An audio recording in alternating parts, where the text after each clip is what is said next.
السلام علیکم ورحمۃ اللہ وبرکاتہ۔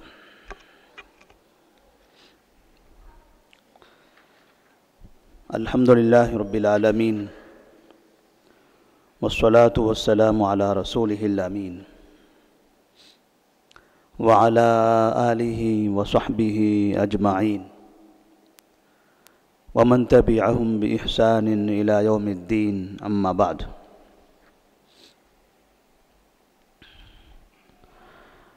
نبی کریم صلی اللہ علیہ وسلم کی سیرت کے اس سلسلے دروس میں آج کے درس کا عنوان ہوگا لشکر مدینہ مکہ میں داخل۔ نبی کریم صلی اللہ علیہ وسلم مدینہ منورہ سے فتح مکہ کے موقع پر مکہ کی طرف نکل پڑے تھے۔ راستے میں کئی طرح کے واقعات پیش آئے، ان میں سے ایک بڑا واقعہ کہ ابو سفیان رضی اللہ تعالیٰ عنہ مکہ سے باہر نکل کر نبی صلی اللہ علیہ وسلم سے ملاقات کر کے اسلام قبول کر لیتے ہیں۔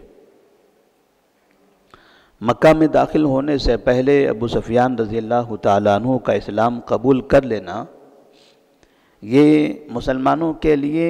مکہ میں داخل ہونے کا راستہ ہموار کر رہا تھا۔ اسی طرح سے اس واقعے نے مکے والوں کو کمزور کر دیا۔ اب مکہ میں رہی سہی کسر بھی ختم ہو گئی۔ جو افراد مدینے والوں کا مقابلہ کرنا چاہتے تھے، اب ان کے پاس کوئی سردار نہیں تھا کہ جس کے جھنڈے تلے، جس کے حکم کے حساب سے وہ متحد ہو کر مسلمانوں کا، مدینے والوں کا مقابلہ کر سکیں۔ تو نبی کریم صلی اللہ علیہ وسلم نے عباس رضی اللہ تعالیٰ عنہ سے کہا کہ ابھی ہمیں مکہ کی طرف چلنا ہے۔ مرہ زہران میں آپ رکے ہوئے تھے، مکہ وہاں سے تھوڑا سا قریب کے فاصلے پر تھا۔ عباس رضی اللہ تعالیٰ عنہ سے آپ نے کہا کہ ابھی ہم مکے کی طرف نکلتے ہیں، لیکن نکلنے سے پہلے آپ نے عباس سے کہا کہ ابو سفیان سے کہے کہ ابو سفیان آگے جا کر راستے میں کھڑے رہے، تاکہ ہمارا جب لشکر یہ راستے سے گزرے گا، ابھی چونکہ مرہ زہران میں سب خیمے ڈال کر اور اس طرح سے میدان میں الگ الگ جگہ پر بکھرے ہوئے ہیں، جب سب مکمل تیاری کے ساتھ جنگ کا سامان، جنگی لباس وغیرہ پہن کر جب نکلیں گے تو انہیں راستے میں لے جا کر کھڑا کرو، تاکہ یہ فوج جب جانے لگے تو ان کی آنکھوں کے سامنے سے گزرے اور یہ اپنی آنکھوں سے دیکھ لیں کہ کتنا بڑا لشکر یہ مکہ میں داخل ہو رہا ہے۔ مسلمان تو ہو چکے تھے، پھر بھی ان کو لشکر دکھایا جانا تھا، تاکہ یہ جب مکہ جائیں گے تو مکے والوں کے سامنے اس رعب اور دبدبے کا، اس فوج کے ہولناکی کا وہ منظر پیش کر سکیں اور لوگوں کو بتا سکے کہ کوئی اب مقابلے کی کوشش نہ کرے۔ ایسا ہی ہوا۔ ابو سفیان رضی اللہ تعالیٰ عنہ کو عباس رضی اللہ تعالیٰ عنہ آگے راستے میں لے کر کھڑے ہو گئے اور ان کے سامنے سے مسلمانوں کا یہ لشکر گزر رہا تھا۔ جب ایک ایک قافلہ گزرتا تھا تو ابو سفیان رضی اللہ تعالیٰ عنہ عباس رضی اللہ تعالیٰ عنہ سے پوچھتے تھے یہ کون لوگ ہیں؟ یعنی یہ جو جماعت جا رہی ہے، یہ جو قافلہ جا رہا ہے سردار کے ماتحت، یہ کون سے افراد ہیں؟ تو عباس رضی اللہ تعالیٰ عنہ الگ الگ قبائل کے ناموں کا ذکر کرتے تھے کہ یہ بنو سلیم ہیں، اسی طرح سے یہ مزینہ ہیں۔ تو جتنے قبیلے تھے ان کا ایک سردار ہوتا تھا اور وہ سامنے سے گزرتا تھا۔ ابو سفیان کہتے تھے مجھے مزینہ سے کیا مطلب، یہ بنو سلیم ان سے کیا مطلب؟ اور آخر میں جب یہ قافلہ گزرتے گزرتے ایک بڑا سا قافلہ دکھائی دیا تو ابو سفیان نے کہا یہ اتنی تیاری کے ساتھ اتنا بڑا لشکر، اتنا بڑا قافلہ یہ کن لوگوں کا ہے، کون ہے یہ؟ تو عباس رضی اللہ تعالیٰ عنہ نے کہا یہ انصار اور مہاجرین ہیں اور ان کے بیچ میں نبی صلی اللہ علیہ وسلم ہیں۔ اس درمیان میں ان کے سامنے سے سعد بن عبادہ رضی اللہ تعالیٰ عنہ اپنے قافلے کو لے کر نکل رہے تھے، تو انہوں نے ابو سفیان کو راستے میں کھڑا ہوا دیکھا، پہچان لیا، اور ابو سفیان کی طرف دیکھ کر انہوں نے کہا کہ الیوم یوم الملحمہ الیوم تستحل الحرمہ یا الیوم تستحل الکعبہ یا تستحل الکعبہ، آج یعنی اب قتال اور جنگ کا زمانہ آ گیا ہے، جنگ کا وقت آ گیا ہے، اور ابھی یہ حرمت والی جگہیں یعنی مکہ، اب یہاں بھی قتال کرنا حلال ہوگا، یعنی ہم اب مکہ میں جائیں گے اور یہاں اب لوگوں کا خاتمہ کریں گے، لوگوں سے جنگ کریں گے، قتال کریں گے۔ ابو سفیان رضی اللہ تعالیٰ عنہ نے عباس رضی اللہ تعالیٰ عنہ سے پوچھا یہ کون ہے، یہ کون اس طرح کی بات کر رہا ہے؟ تو انہوں نے کہا یہ سعد بن عبادہ ہے۔ تھوڑی دیر میں جب نبی صلی اللہ علیہ وسلم ان کے سامنے سے گزرے، ابو سفیان رضی اللہ تعالیٰ عنہ نے کہا یا رسول اللہ صلی اللہ علیہ وسلم، ایک بات کہنا چاہتا ہوں میں آپ سے، ابھی میرے سامنے سے ایک قافلہ گزرا سعد بن عبادہ کا، اور وہ ایسے ایسے کہہ رہے تھے، کیا اب یہاں سے ہم مکہ جائیں گے تو مکہ میں جنگ کریں گے؟ مکہ میں جانے کے بعد لوگوں سے قتال کریں گے؟ کیا مکہ حلال کر لیا جائے گا؟ نبی نے فرمایا نہیں۔ یہ کس نے کہا؟ کہا سعد بن عبادہ تو یہ کہتے ہوئے میرے سامنے سے گزر رہے تھے۔ تو آپ صلی اللہ علیہ وسلم نے فرمایا بل یوم تعظم فیہ الکعبہ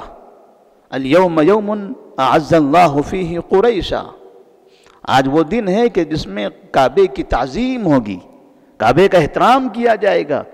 اور آج قریش کی عزت کی جائے گی۔ یہ قریش کی عزت کا دن ہے، کعبے کی تعظیم کا دن ہے۔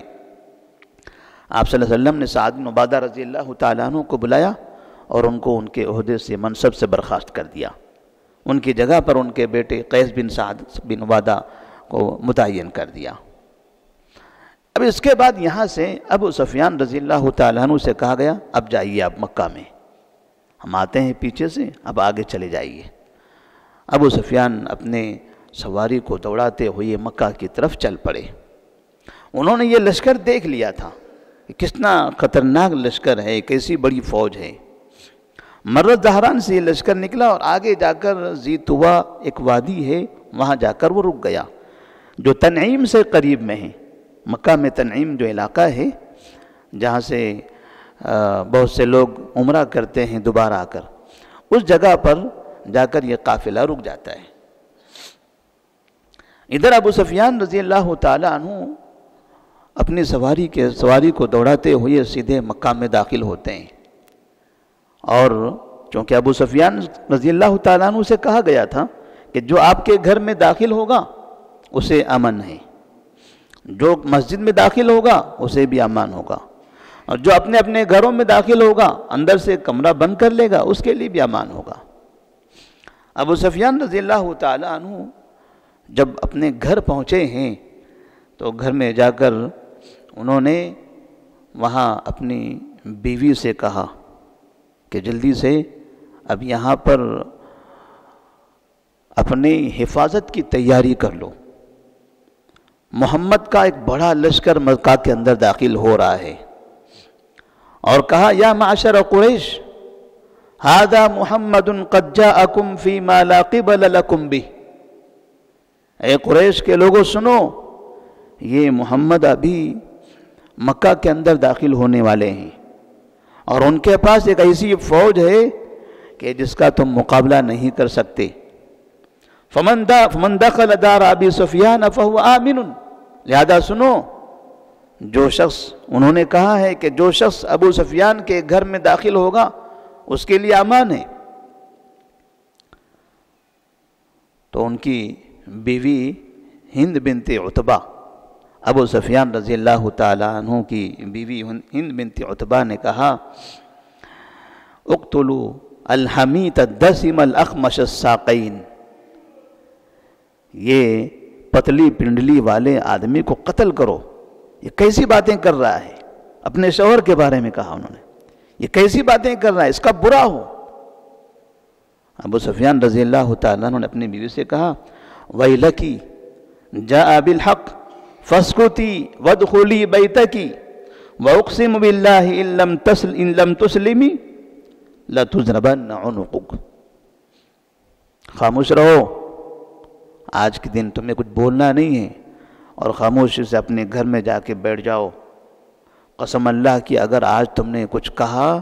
تو تمہیں قتل کر دیا جائے گا، چپ چاپ بیٹھو گھر کے اندر اور اسلام قبول کر لو، اس لیے کہ قد جاء بالحق، محمد اب حق لے کر آئے ہیں اور حق واضح ہو چکا ہے، لہذا اب اسلام قبول کرنے کے علاوہ کوئی راستہ نہیں رہ گیا۔ اس کے بعد جب قوم کو یہ پتا چلا کہ ابو سفیان ہمارے سردار اب یہ بھی ہمیں ڈر دکھا رہے ہیں محمد کا، یہ تو ہمارے سردار تھے، یہ محمد سے مقابلے کی تیاریاں کرواتے تھے اور ابھی یہ ہم سے کہہ رہے ہیں جاؤ گھروں کے اندر بیٹھ جاؤ، باہر نہ نکلو۔ تو ایسی صورت میں لوگوں نے وہاں پر تھوڑی سی شرارت کرنے کی کوشش کی کہ کچھ لوگ تو یہ سمجھ گئے کہ اب سردار ہی نہیں رہا ہمارا تو ہم کیا کریں گے۔ لوگوں نے کہا ابو سفیان تم تو کہتے ہو کہ ہمارے گھر میں آ جاؤ، بھلا تمہارے گھر میں کتنے لوگ آئیں گے، کتنے لوگ تمہارے گھر میں پناہ لیں گے؟ کہا جتنے لوگ میرے گھر میں آ سکتے ہیں آ جائیں اور باقی اپنے اپنے گھروں میں رہ جائیں، مگر اندر سے دروازہ بند کر لیں، کوئی باہر نہ نکلے۔ لوگوں نے سوچا کہ ایسا کیوں نہیں کیا جا سکتا، آنے دیں لشکر، جب سامنے آئے گا تو پہلے ہم اسے مقابلہ کر لیتے ہیں، پہلے ہم مقابلہ کر لیتے ہیں، آمنا سامنا ہو جانے دیجئے، اگر جیت گئے ہم تب تو ہماری جیت ہوگی، اور اگر کمزور پڑ گئے تو ہم مان لیں گے، جو شرائط ان کی ہوگی ہم قبول کر لیں گے، ہم اپنے آپ کو سرنڈر کر دیں گے، لیکن کچھ تو مقابلہ کریں گے، ایسے بغیر مقابلے کے نہیں رہیں گے۔ لہذا کچھ لوگ خندمہ نامی جگہ پر جمع ہو گئے، کچھ لوگ تو اپنے گھروں میں بیٹھ گئے، کچھ لوگ ابو سفیان کے گھر میں چلے گئے، کچھ لوگ مسجد میں چلے گئے اور کچھ لوگ خندمہ نامی علاقے میں وہاں جمع ہوئے کہ جیسے لشکر یہاں سے گزرے گا پہلے ہم ان کا مقابلہ کریں گے۔ ادھر نبی کریم صلی اللہ علیہ وسلم زیتوا وادی سے اب مکے کی طرف آنے کی تیاری کر رہے تھے۔ ابو سفیان پہلے گئے اور اس طرح سے انہوں نے پہلے یہ ماحول بنا دیا، لوگوں کو پتہ چل گیا کہ محمد کا لشکر آنے والا ہے۔ آپ صلی اللہ علیہ وسلم نے وہاں پر نماز پڑھی، نماز پڑھنے کے بعد پھر اپنے لشکر کو مرتب کیا، لشکر کے 4 حصے کیے، ایک وہ حصہ جو دائیں طرف سے مکہ کے نچلے حصے سے مکہ میں داخل ہو، ایک وہ لشکر جو بائیں طرف سے مکہ کے اوپری حصے سے مکہ کے اندر داخل ہو، اور ایک وہ لشکر جو پیدل سیدھے مکہ میں داخل ہو، اور تیسری جماعت، تیسرا حصہ نبی کریم صلی اللہ علیہ وسلم کا جو تینوں کے جانے کے بعد پیچھے سے مکہ میں داخل ہوں گے۔ دائیں طرف کے قافلے کا ذمہ دار بنایا گیا خالد بن ولید رضی اللہ تعالیٰ عنہ کو،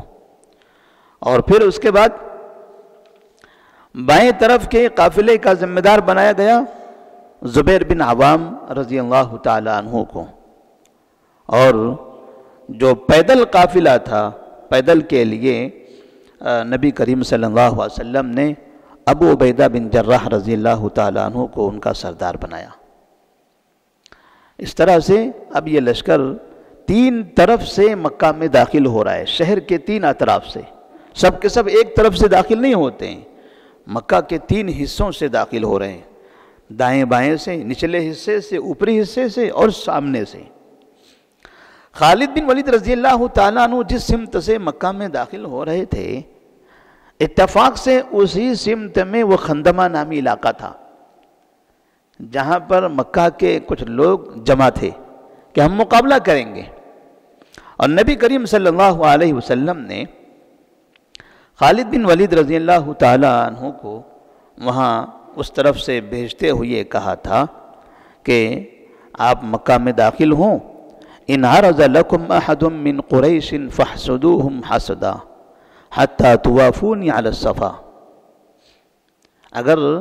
جاتے ہوئے راستے میں اگر کوئی چھیڑ چھاڑ کرے، کوئی آپ کا مقابلہ کرنے کی کوشش کرے، خاتمہ کر دو اس کا۔ خالد بن ولید رضی اللہ تعالیٰ عنہ نبی نے یہ کہا تھا، کوئی بھی اگر راستے میں مل جائے اور تم سے مقابلہ کرنے، تمہیں روکنے کی کوشش کرے، لڑنے کی کوشش کرے، تو انہیں اچھی طرح سے سبق سکھا دو، اور پھر اس کے بعد سیدھے صفا پہاڑی کے قریب میں پہنچنا، میری آپ سے وہاں ملاقات ہوگی، آپ چلیے آگے۔ ادھر زبیر بن عوام کو، اسی طرح سے ابو عبیدہ بن جراح رضی اللہ تعالیٰ عنہ کو، زبیر بن عوام کے ساتھ مہاجرین تھے، خالد بن ولید رضی اللہ تعالیٰ عنہ کے ساتھ الگ الگ قبائل تھے، تو اس میں جیسے قبیل اسلم ہیں، قبیل سلیم ہیں، قبیل غفار ہیں، قبیل مزینہ ہیں، قبیل جوہینہ ہیں، ایسے عرب کے قبائل خالد بن ولید کو دے دیے گئے تھے، الگ الگ قبائل ہیں، اور خالد رضی اللہ تعالیٰ عنہ ایسی شخصیت ہے، یہ کبھی اس میں اختلاف نہیں ہو سکتا، وہ مضبوط انسان۔ اور زبیر بن عوام رضی اللہ تعالیٰ عنہ کے ساتھ مہاجرین کو بھیج دیا گیا۔ ایک اور جماعت تھی، ایک اور قافلہ تھا جس میں قیس بن سعد بن عبادہ تھے، جو سعد بن عبادہ کو نکال دیا گیا تھا اور قیس کو ان کے بیٹے کو ذمہ دار بنایا گیا تھا، تو اس قافلے میں انصار تھے، اور پیدل ابو عبیدہ بن جراح رضی اللہ تعالیٰ عنہ کچھ لوگوں کو لے کر چل رہے تھے۔ نبی کریم صلی اللہ علیہ وسلم ابھی اسی جگہ موجود ہیں، یہ لوگ الگ الگ راستے سے مکہ کے اندر داخل ہونے لگے۔ خالد بن ولید رضی اللہ تعالیٰ عنہ جب مکہ میں داخل ہو رہے تھے، تب خندمہ نامی اس علاقے میں وہ قریش کے نوجوان یا جوان قسم کے افراد جو مقابلہ کرنا چاہتے تھے، آخری مرتبہ کوشش کر لیتے ہیں، اگر ہو گیا کامیابی مل گئی تو ٹھیک ہے، نہیں تو پھر سرنڈر ہو جائیں گے، تو یہ نیت سے وہ گئے تھے۔ وہاں پہنچنے کے بعد خالد بن ولید رضی اللہ تعالیٰ عنہ سے ان کی جنگ ہو گئی، ان کا آمنا سامنا ہو گیا، اور ان میں سے تقریباً 12 مشرکین کا قتل ہوا، یہ مکہ کے باہر خندمہ نامی علاقے میں۔ اس کے بعد خالد رضی اللہ تعالیٰ عنہ کا لشکر اطمینان کے ساتھ مکہ میں داخل ہو گیا، دیکھا مکہ خالی پڑا ہوا ہے، باہر لوگ نہیں ہیں،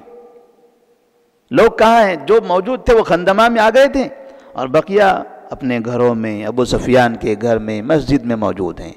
باہر کہیں پر بھی کوئی شخص مقابلے میں کھڑا ہوا نہیں ہے۔ صفا پہاڑی کے پاس وہ پہنچ گئے اور وہیں پر انہوں نے اپنا پڑاؤ ڈالا۔ ادھر سے ابو عبیدہ بن جراح رضی اللہ تعالیٰ عنہ، زبیر بن عوام رضی اللہ تعالیٰ عنہ، اور قیس بن سعد بن عبادہ رضی اللہ تعالیٰ عنہ، یہ سب کے سب اپنے اپنے جو راستے انہیں دیے گئے تھے ان راستوں سے مکہ میں داخل ہونے لگے، اور پھر اس کے بعد آخر میں نبی کریم صلی اللہ علیہ وسلم اپنے کچھ چند مہاجرین اور انصار کے ساتھ مکہ کی طرف، مکہ کے تنعیم کے وادی سے ہوتے ہوئے مکہ میں داخل ہوتے ہیں۔ اب نبی صلی اللہ علیہ وسلم کے داخل ہونے کے بعد مکہ میں کیا حال ہوتا ہے، کس طرح سے آپ نے قوم سے سامنا کیا، قوم نے آپ سے کس طرح سے سامنا کیا، کون سے واقعات پیش آئے، انشاءاللہ وہ آئندہ کے درس میں بتائے جائیں گے۔ آپ صلی اللہ علیہ وسلم کی اس جو ترتیب سے یہ سمجھ میں آتا ہے کہ آپ صلی اللہ علیہ وسلم جو ایک معلم ہیں، نبی ہیں، قوم کے رہنما رہبر ہیں، دنیا میں انہیں جنگ کا اور اس طرح سے فوجوں کا کوئی تجربہ نہیں تھا، زمانہ جاہلیت میں بھی کبھی اس طرح کی کوئی باتیں آپ کے پاس نہیں تھی، لیکن اللہ تبارک و تعالیٰ نے آپ کو ساری چیزیں ایسی سکھا دی گویا کہ آپ بڑے ماہر فوجی کمانڈر ہوں اور فوج کے سپہ سالار ہوں۔ بڑے بڑے فوجی کمانڈروں کو جو زمانے سے جنگیں لڑا کرتے تھے ان کی سرپرستی آپ کرتے تھے، ان کو تربیت آپ دیا کرتے تھے، اور مکہ میں داخل ہونے کے لیے آپ نے خاص طور پر اس بات کی کوشش کی کہ مکہ یہ مبارک شہر ہے، یہاں کعبہ ہے، زمانے جاہلیت سے یہ کعبے کا احترام کیا جاتا ہے۔ ایسا نہ ہو کہ مکہ فتح ہوا، کیسے فتح ہوا کہ مکے والوں کا قتل عام ہوا، نہیں، مکہ فتح ہوا، یہ فتح ایک جملہ استعمال ہوتا ہے بولنے کے لیے، جیسے دنیا میں کوئی ملک فتح ہوتا ہے تو پتہ چلتا ہے یہ فتح ہوا، کیسے فتح ہوا؟ پتہ چلا لاکھوں انسانوں کا قتل کیا گیا اور پھر اس کو فتح ملی ہے۔ لیکن مکے کی جو فتح ہے یہ فتح قتل و قتال سے، جنگ سے، ایسی کسی بھی چیز سے نہیں ہوئی تھی۔ جو خندمہ نامی علاقہ تھا وہ باہر تھا اور وہاں پر تھوڑی سی جھڑپ ہوئی خالد رضی اللہ تعالیٰ عنہ سے، اس کے علاوہ یہ پورا کا پورا لشکر امن کے ساتھ مکہ میں داخل ہوا ہے، اور مکہ میں جانے کے بعد کسی سے آمنا سامنا نہیں ہوا، بلکہ وہاں جانے کے بعد پوری قوم کے لیے معافی کا، آزادی کا اعلان کر دیا گیا، اور اسی کو کہتے ہیں کہ مکہ فتح ہوا۔ بعض مرتبہ مکے کی فتح کی تاریخ بتانے میں یا اس کے بارے میں سمجھنے میں لوگ غلطی کر جاتے ہیں کہ مکہ فتح ہوا یعنی نبی نے لشکر کشی کی اور فوج کے ذریعے چڑھائی کی اور مکے والوں کا خون بہایا اور مکے کو اپنے قبضے میں کیا، تو ایسی کوئی بات نہیں ہوئی تھی۔ آپ صلی اللہ علیہ وسلم انتہائی امن کے ساتھ مکہ میں داخل ہوئے، اور مکہ میں داخل ہونے کے بعد کسی کا بھی خون نہیں بہایا گیا۔ تو اللہ تبارک و تعالیٰ سے دعا ہے کہ اللہ تبارک و تعالیٰ ہم تمام کو نبی کریم صلی اللہ علیہ وسلم کی سیرت کو سمجھنے اور اس پر عمل کرنے کی توفیق عطا فرمائے، لوگوں کو نبی صلی اللہ علیہ وسلم کی زندگی کی صحیح تصویر پیش کرنے کی توفیق عطا فرمائے کہ نبی کا طریقہ کیسے تھا، نبی کی جنگیں کیسی تھی، نبی کی فتوحات کیسے تھی، اور آپ صلی اللہ علیہ وسلم کیسے دشمن کے ساتھ بھی اتنا رحم والا معاملہ کرتے تھے، اور کسی بھی شہر پر آپ نے کبھی اس طرح سے فوج کشی کر کے خون نہیں بہایا تھا۔ آپ صلی اللہ علیہ وسلم کا کام لوگوں کا قتل کرنا نہیں تھا، امن قائم کرنا تھا۔ اللہ تبارک و تعالیٰ بھی ہم سب کو امن کی توفیق دے۔ والسلام علیکم ورحمۃ اللہ وبرکاتہ۔